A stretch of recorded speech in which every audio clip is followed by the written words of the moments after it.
Sa gitna ng pagluluksa, hinigpitan na ang seguridad sa Hulo-Sulu. Nagginimbal ng trahedya kahapon. 20 ang nasawi at halos 100 ang sugatan sa kambal na pagsabog sa loob ng Our Lady of Mount Carmel Cathedral, ang pinakamalaking simbahang Katoliko sa Hulo. Ang karahasan na yan ay naganap sa gitna pa man din ng banal na misa. Nakatutok si Emil Sumangil. Nasa lockdown ngayon ang buong Hulo-Sulu kasunod ng kambal na pagsabog kahapon.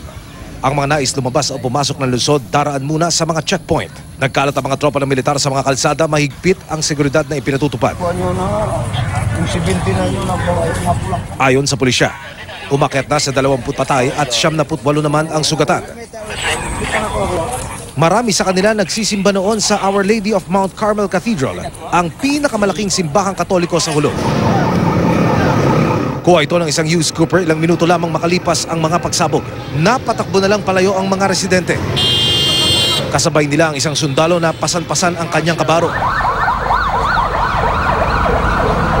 Ang mga ambulansya at police mobile pabalik-balik sa pagresponde sa binombang simbahan. Nagkalat ang mga nagkalasog-lasog na bangkay. Ang ilan mga nagsisimba.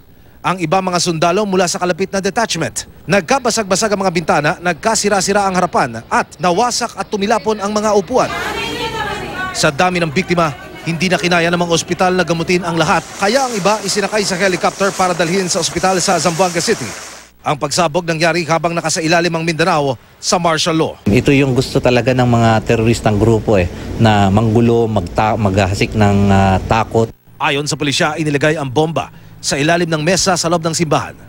Nang sumabog, nagsilabasan ang mga nagmimisa. Saka naman sumabog ang isa pang improvised explosive device. Makalipas lamang ang ilang segundo, ang IED itinago naman sa utility box ng isang nakaparadang motorsiklo.